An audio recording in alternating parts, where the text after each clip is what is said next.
In this video, I will show you 5 mistakes you want to make sure you avoid when purchasing a fragrance. Bonjour les amis, my name is Hakim, I'm the French perfume guy, and today we'll be going over the 5 worst mistakes that you can make when you want to buy a fragrance. Let's get started. Without further ado, c'est parti. Alright, the first mistake you don't want to make is to watch this video without being subscribed to the channel to make sure that you don't miss any of the future uploads from the City of Fragrances in Paris, France. So make sure you click on the subscribe button and on the bell icon to make sure you don't miss any of the future uploads. And also, don't forget to like this video to share this with people who are making maybe the same mistakes as you are, unless you want them to keep making them. Nah, I don't think so. So make sure you like this video, and without further ado, let's get started with the first mistake. Alright, now the first mistake, which is in my opinion the worst mistake that you can make, it is to buy a fragrance without testing it properly. In my opinion, the best thing that you should do when you want to purchase a fragrance is go to a store, find the fragrance that you're looking for, and try it on your skin. Not spraying it just on the papers that you get in the stores and smelling it. Surely that can smell nice, you get a nice opening, and sometimes you think that you're falling in love with the fragrance and you just want to buy it right away.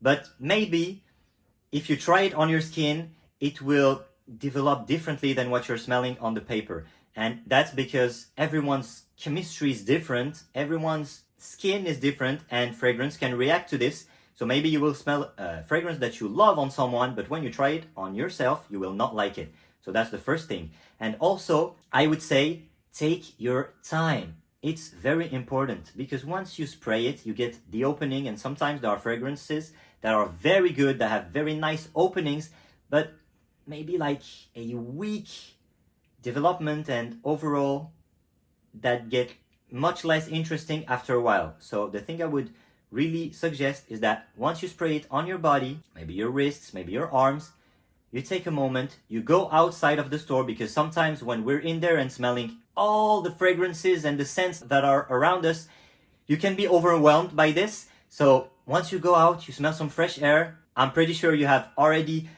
lived this experience. It feels very nice, right? So you go out, you walk for a little bit, and you see how it evolves on your skin, and then you can return to the store and buy it if you still like it, or you can even take more time and you can buy it another day online, because trust me, the fragrance will not disappear. It will kindly wait for you. Alright, now moving on to the second mistake that you want to avoid at all costs, and that is to think that the most expensive fragrance will always be the best one, and that will also go with the most concentrated fragrance. You can think that the pure parfum or the extrait de parfum version will always be better than the eau de toilette, but sometimes it's not the case for you, for your skin.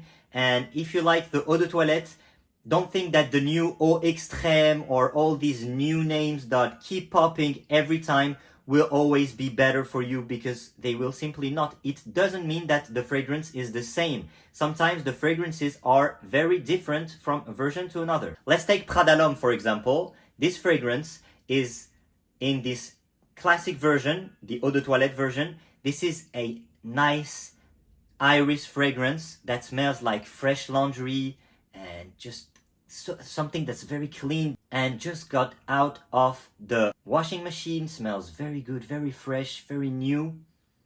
It's so good. But anyway, we're not talking about this. If you think about the intense version, so you can think that Prada L'Homme Intense will be Prada L'Homme Classic, but with just better performance, but it's not the case. It's a much deeper scent, kind of like a Dior Homme Intense or a Valentino Uomo Intense, things like that. So yeah, different concentrations may also mean that the perfume is completely different, and we go back to point number 1, which is to make sure you try it first before you buy it. Even if this means maybe ordering a sample online to make sure that you like it, if you don't have access to a fragrance in a store, just to make sure that you don't spend hundreds of dollars and end up regretting it. Alright, now moving on to the third mistake, and this one is very important as well, because we're all facing it every day, and I'm also part of this issue, so I will explain to you why. Alright, the third mistake is to blindly follow and trust everything that you read online.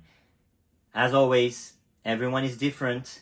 It's not because someone said online that this fragrance is the best fragrance of the year that you will end up liking it at 100%. Of course, some fragrances are more classic and more easy to like than others, but that doesn't mean that they will be the best for you and the right one for you.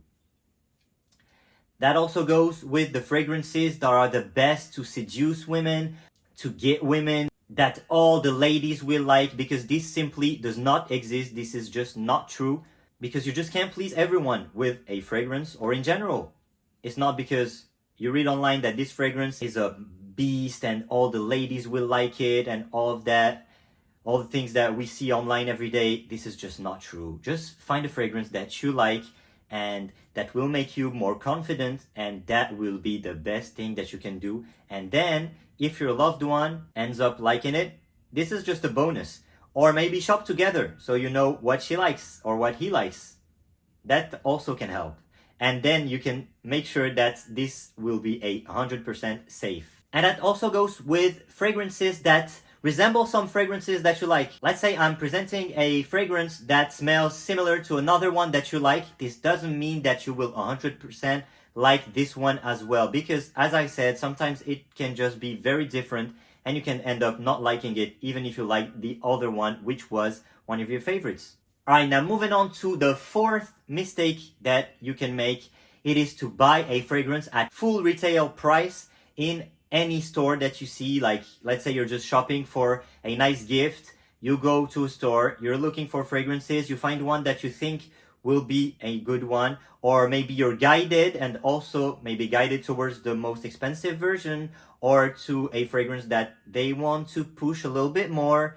It can happen sometimes. I have personally experienced this previously, and you just find the fragrance that is just perfect for the occasion and you buy it right away at full price.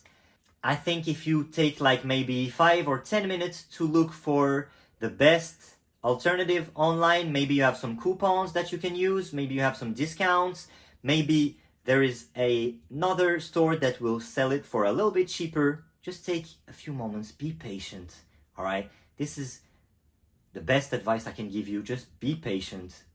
Take a look on the internet, try to find the best price that you can on a reliable source, of course. Like, if it seems too good to be true, it might be too good to be true. But if the price is reasonable and you have a nice discount, why not go for it? And finally, the fifth mistake that is often made is to buy the largest version possible, the largest bottle. You get like 125 milliliters, 150, I think that's the maximum that I've seen. I don't know if there's more, but if there is, I don't think it makes any sense, honestly. Yeah, I think there are also some 200 mLs out there, but to me that just doesn't make sense. Would you really buy like 20 pounds of butter just to make sure that the price per milliliter is cheaper? Yeah, I don't think so, and that doesn't make sense for fragrances as well. Simply because you don't know how the fragrance will evolve when it sits there on your shelf or where you store it for a couple of months or years. It can change and you might not like the new version you get after a few months or years. The only time I would consider buying the largest bottle possible is if you don't have many fragrances, you're sure that you're just simple, you just want this, you don't care, you don't want another one, you're sure you won't, then you can get it. Or if you have a fragrance that you love that has been like your signature scent for a long time and you're maybe hearing that it will disappear or something or change or be reformulated, then I would consider getting a bigger bottle just to save it, to store it, and to make sure that I'm safe and that I will have my favorite fragrance for many years to come. All right, that was it for my 5 worst mistakes that you want to avoid at all costs when shopping for fragrance. I hope you like this video and I hope it has been useful. If it's the case, please drop a like on this video, subscribe to the channel, and click on the bell icon to make sure you don't miss any of the future uploads. And I will see you guys in the next video. Au revoir les amis.